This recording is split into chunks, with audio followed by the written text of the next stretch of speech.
Now here is beautiful. The brothers went to feed their father's flock in Shechem, and Jacob said to Joseph, do not go to your brothers, okay?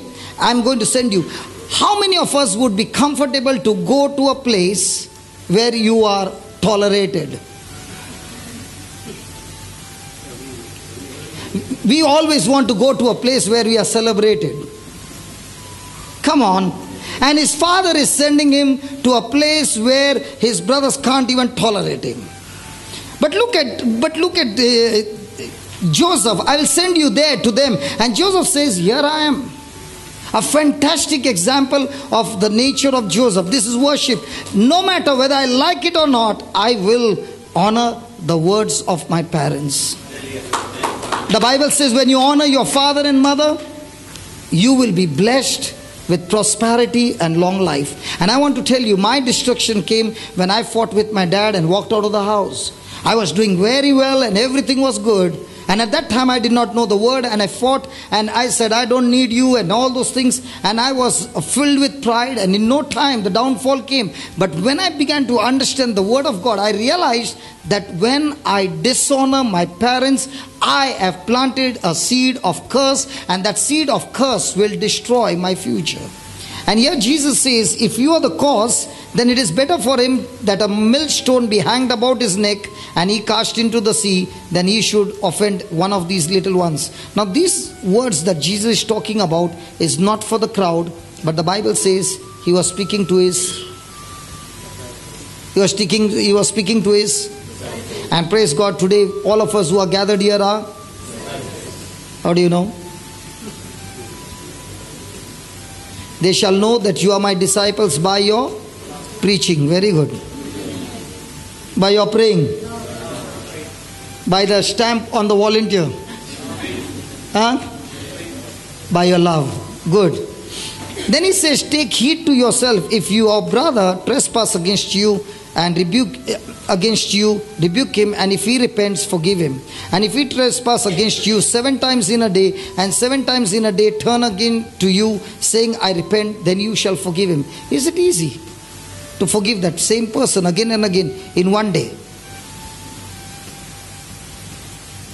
Any married couples here? If there is a little friction between husband and wife, okay, how long it goes?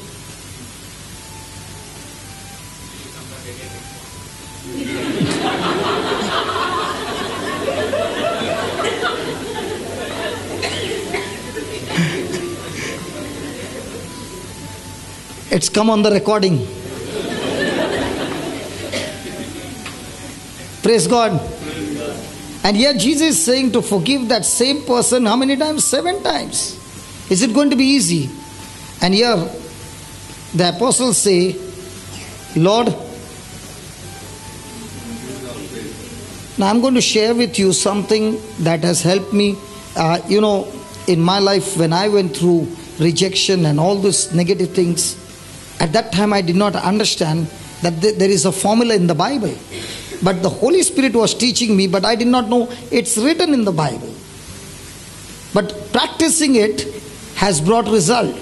So I want to share with you, okay?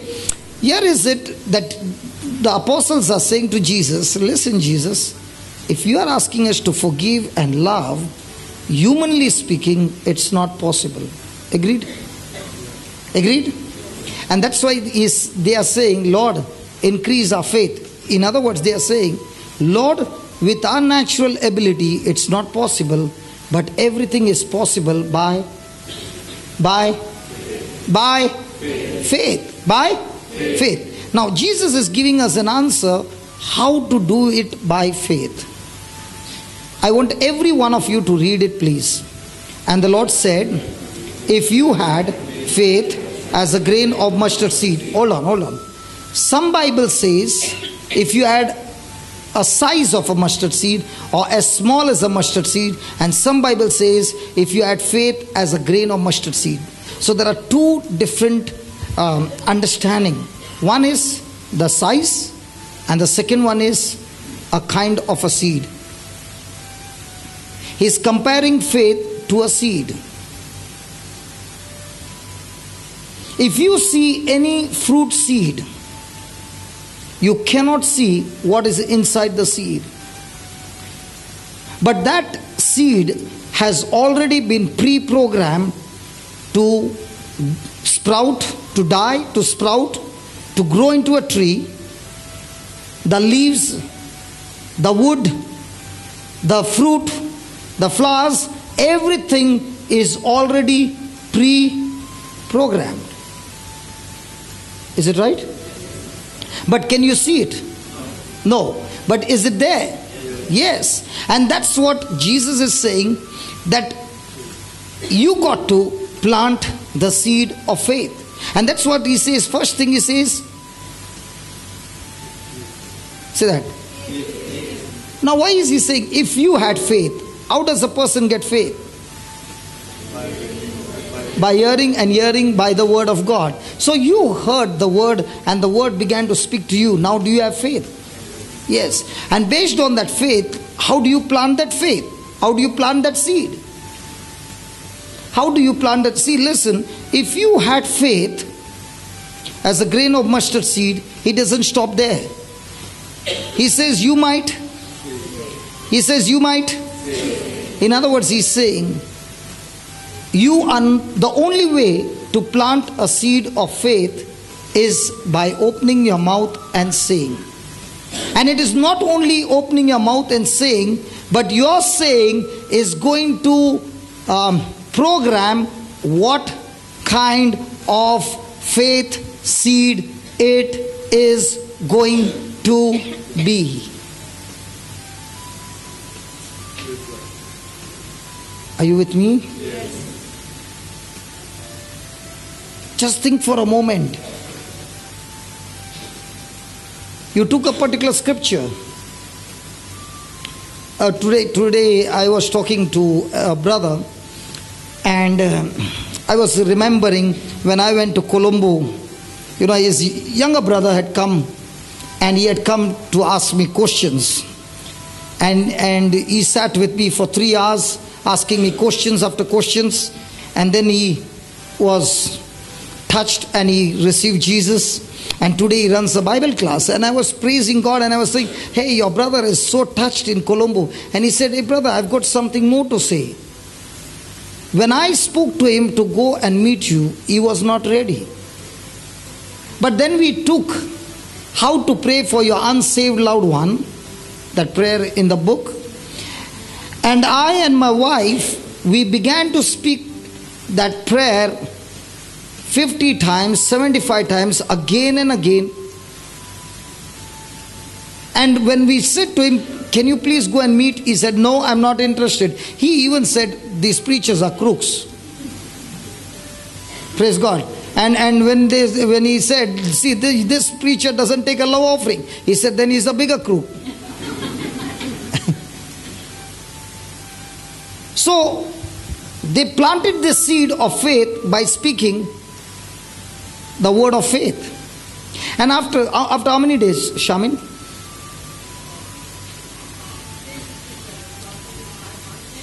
About 2-3 days? After 2-3 days. So 2-3 days they were only speaking the word. And she's a sister-in-law. She went and spoke to him, and he said, I'm not going. And she just looked at him and she said, listen, my life has changed. Just meet him. And she was crying with tears. And this brother, just to make her happy, came.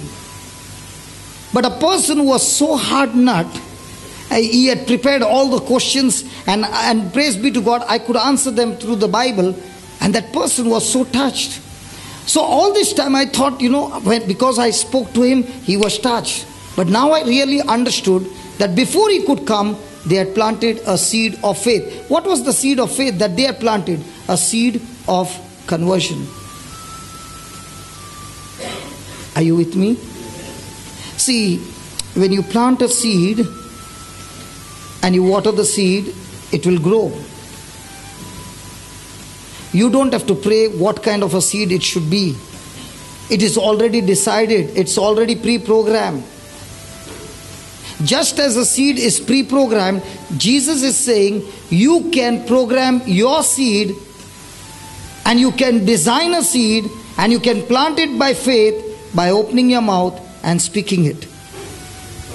Are you understanding what I'm saying? Just imagine what a powerful formula that the Lord is giving us. What kind of seeds do we plant every day when we open our mouth? Do we plant the seeds that we desire, or do we plant the seeds that we don't desire?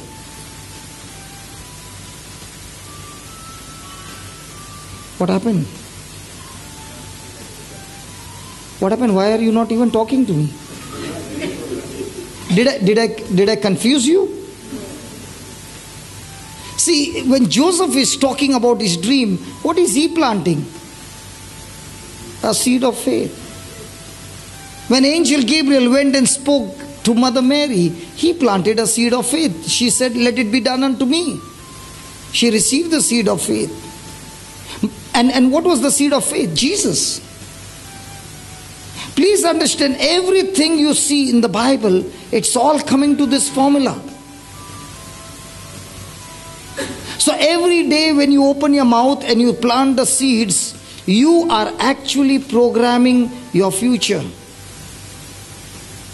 So when I said to the priest that, my dad got annoyed and all that, I did not plant the seed of faith. But 4 months when I was praying and saying, "Thank you, Lord, that my relationship with my dad is restored," what was I doing? Planting the seed of faith. So can we plant our future on a daily basis? Come on. Yes. Is it easy? The problem is it's too easy to believe. Because you will say, "That's all? That's all."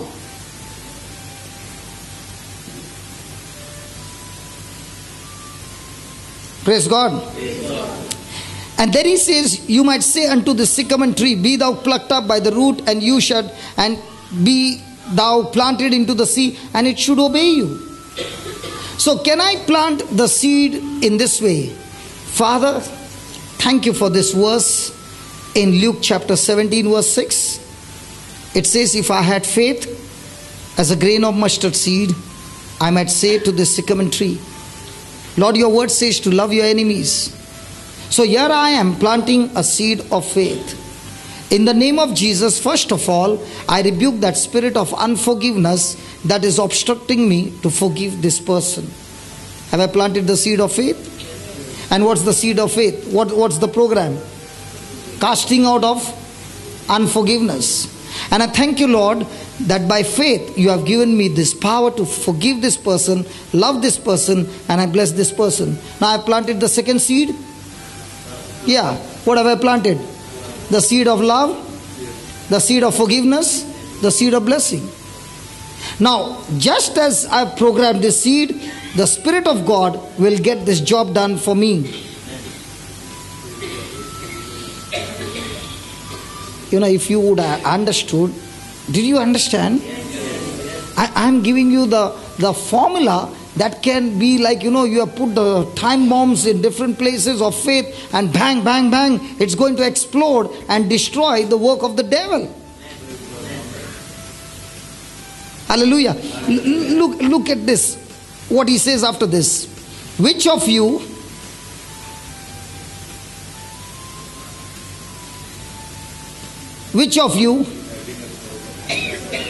having a now if you got a servant, does he take orders from you? Does he take instructions from you? That's exactly what Jesus is saying. Faith is not a servant, but faith works like a servant who wants to take orders from you when you open your mouth and program the seed.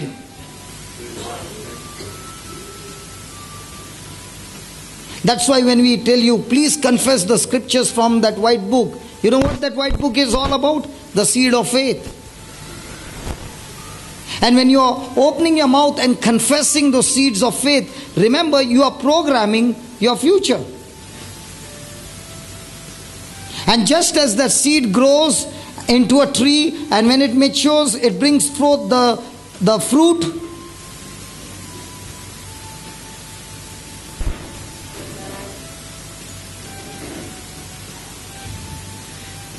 It brings forth the fruit in the same way.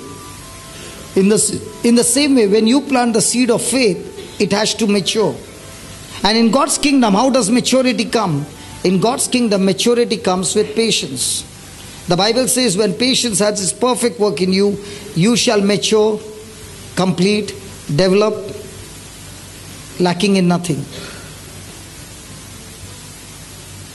And that's why he says, see, which of you having a servant, plowing, feeding, cooking and serving. This servant has been working the whole day. And even after the tiring job, he comes home. The master doesn't say, okay, you have worked so much, come on, take some rest. He says, no, go and cook food for me. And after cooking, come on, serve me. Jesus is saying, listen, you want to do supernatural things in your life, you must plant the seed of faith. And the way to plant the seed of faith is to open your mouth and program that seed of the things that you desire. A servant might go to sleep at night, but when you give instructions to faith, faith never goes to sleep. Faith works for you day and night and brings forth the harvest. But most of the time, what are we discussing with one another? Our faith or our problems? Now, what was Joseph declaring to his brothers? His dream. So what was he planting? Come on, what was he planting? The seed of the dream that God had given him. Are you with me? And when everything was going negative, did he open his mouth and abort the dream? Okay, he went to Sichem to feed. I like this. Please read it. A certain man found him. Behold, he was wandering in the field, and the man asked him, saying, what do you seek? And he said, I seek my brethren. Tell me, I pray thee, where they feed their flocks. And the man said, they are departed hence, for I heard them say, let us go to. How many of us have experienced Dothan in our lives? You came for a job, okay, met a stranger who led you in a place of trouble.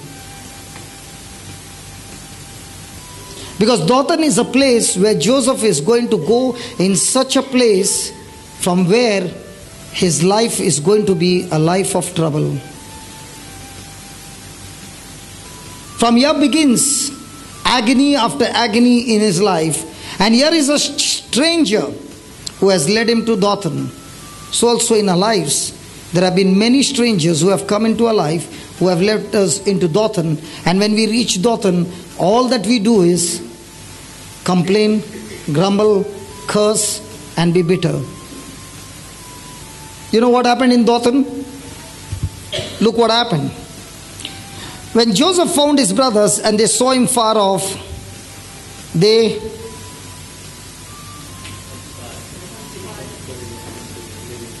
my friend, what starts with a small seed of bitterness can lead you into a murder. That's why the Lord says, every negative emotion, if it is not captivated, it can lead you into a disaster beyond your imagination.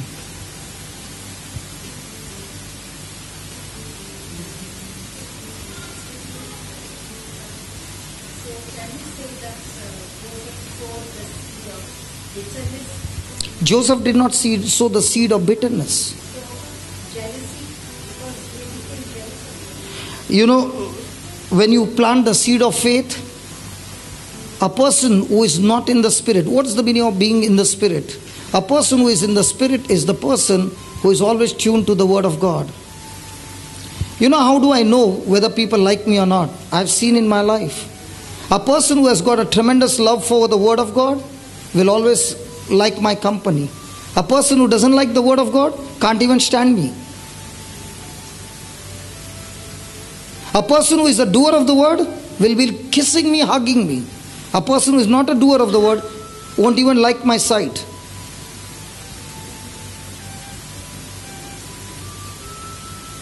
And I've been living in a life where there is so much of opposition, so much of all those things, and I keep stalking my faith. Because faith is what will get me to my destination. And those who hate me, if I love them, I pass the test, I get promoted to the next class. Because I always learn that when I was in school, only when I passed the test, I was promoted to the next class. I am not promoted to the next class for studying my lesson but failed in the exam. So I can pray but fail the test. I have to appear for the test again. Praying will help me to strengthen myself to pass the test. Ultimate is, how much test can I pass? The more test I pass, the quicker the promotion, the quicker the destination.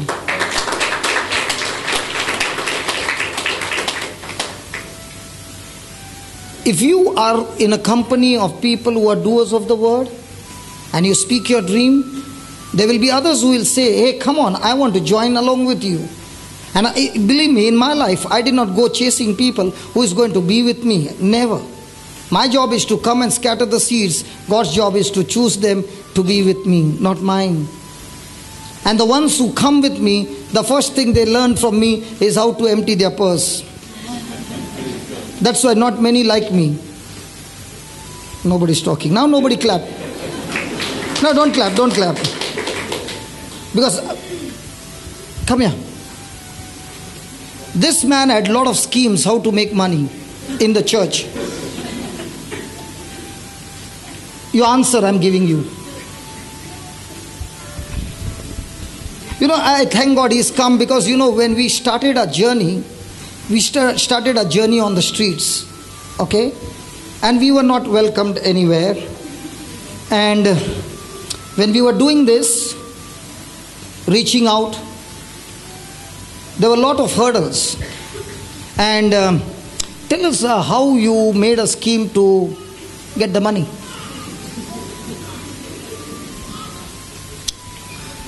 And how not many of the people who were up with us agreed with that. He'll answer your question. Brother used to come from Bombay bringing cassettes, books on the Word of God, and used to bring them to Goa, and we would think, I wouldn't think, but as we began to grow, there were others who said, you know, he's bringing it, we have to contribute, let's do, when during the retreat we'll do a collection tree. Yeah, so we had a meeting. And I was not in the meeting. And he was not in the meeting. So I got inside in the meeting. And that was a decision that was taken in the meeting. And then also we'll sell the tea coupons, we'll sell the lunch coupons, we'll sell the dinner coupons. So all this was planned. So when he came for the retreat, he saw people with coupons. So he asked me, what is this? So I asked him, it's coupons, because the people are just coming. We don't know how many people are coming. So, and that place which we had rented that place. So we have to pay the rent. We had to pay the rent of that place. We had to pay for every extra plate. So this was the best scheme which my other brothers devised, and I agreed, because I was from the world and this is what happens in the world. So I said, yes, does not matter, let's do it. So this is the way we moved, started, and then we saw that it is not right. As he was preaching the word, we are selling this side coupons.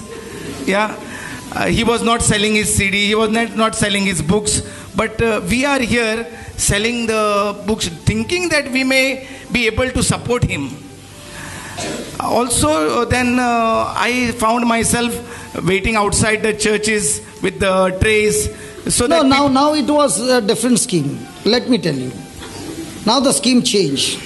Now the scheme came like this. We will not ask for money. Okay? We will keep the CD on one side and the tray on the other side. When you pick up the CD, you put the money.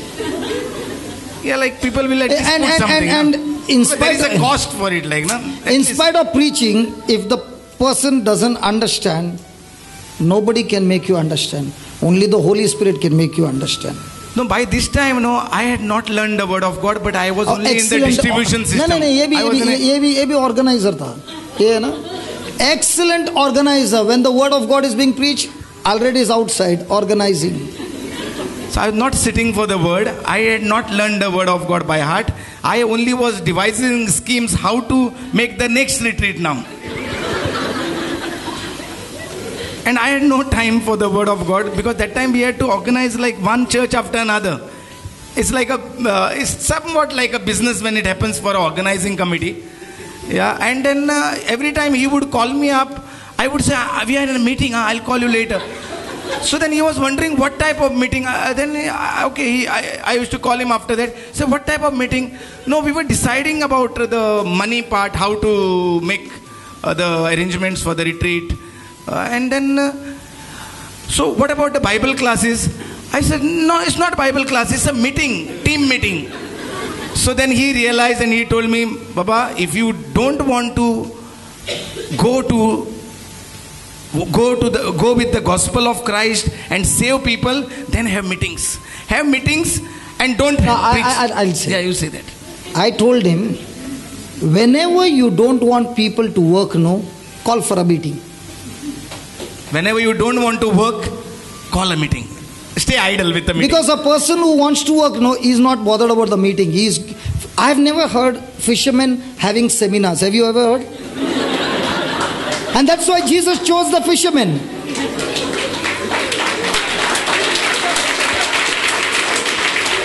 A fisherman will get up in the night, take his net and go fishing and catch the fish and sell. But a person who doesn't want to go fishing will call a meeting. So I said, you be busy with the meeting, I'm going fishing. And from then onwards, I understood that we are not going fishing, but we are only meeting to devise schemes how to support the word of God. So he went and did a collection, CD on one place and money on the other side. And when the meeting was over, he brought a plastic full of money and he said, this is for you. I said, I am not in this scheme. I don't want to get into this trouble. I told the Lord, freely I have received, freely I will give. You and the Lord, your scheme, you keep it. And he prayed over that seed and he said, it is for you, keep it for you. And that was the first seed collected, 325 Indian rupees. And thereafter we stopped all the schemes. I said, brother, you have got two choices. Do it God's way, you look foolish. People will not even come with you. The good news about gospel of Christ is, in the world, majority wins. In God's kingdom, one person of faith, he still wins. Hallelujah.